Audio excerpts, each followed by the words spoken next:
Okay, so I'm going to try to show METs for posterior facets on C1 and C2.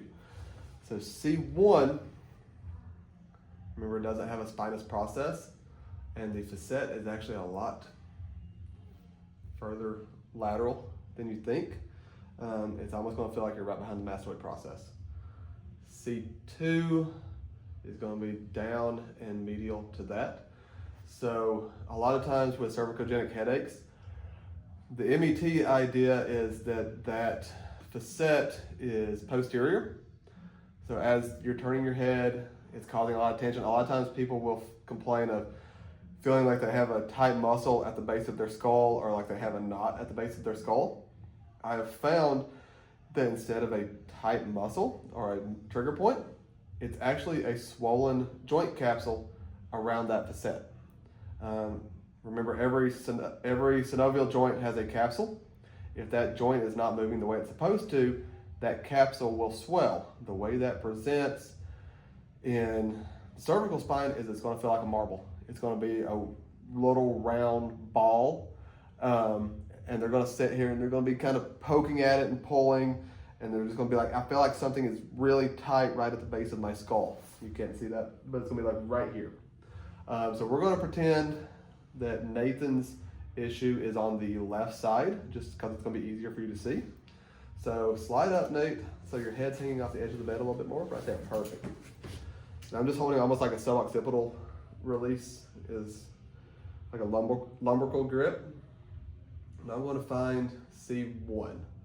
And if I close my eyes and I try really hard, it feels like C1 is more prominent on the left side. That basically just means it's more posterior. I've hit it faster. So here is the trick. You're going to extend until you feel that joint move. Even if you think you're imagining that it's moving, consider it moved. And then you're going to side bend to the left. So if his symptoms are on the right side, he's going to side bend to the right. Since we're saying his symptoms are on the left, he's going to side bend to the left. And he's going to rotate right. And each time you stop when you feel the joint move. And then Nathan is going to turn his eyes to the left. He's not going to turn his head. He's just going to turn his eyes to the left. You're going to count 1, 2, 3, 4, 5, 6, and look straight. You're going to repeat the process. So extend, side bend, rotate, eyes left. I always count silently and look straight, because patients, if they realize that you're counting to 6 seconds every time, they will anticipate it and they will cut the contraction short.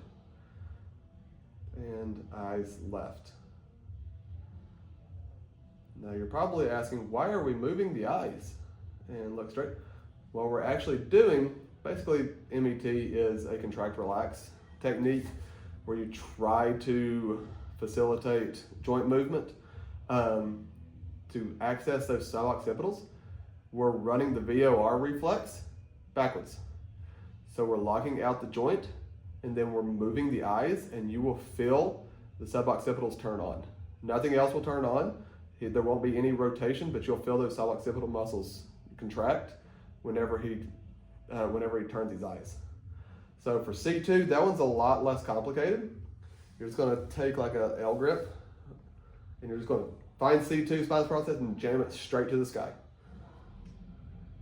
It's going to lock that facet out. Hit his posterior facet on the left, eyes left. And look straight. And then just push a little bit further. Eyes left.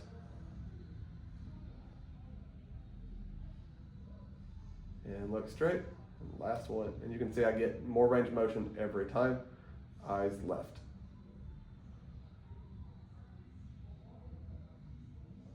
And look straight. And then I'll just do some gentle passive range of motion work, some gapping, some down glides or up glides, just to facilitate that movement. I also like pairing these with like a snag, a rotation snag with a towel, just to facilitate that new movement that you gained. That's for C1 and C2. C3 and lower is a little bit different. And if you want, just let me know. I'll take a video of that as well.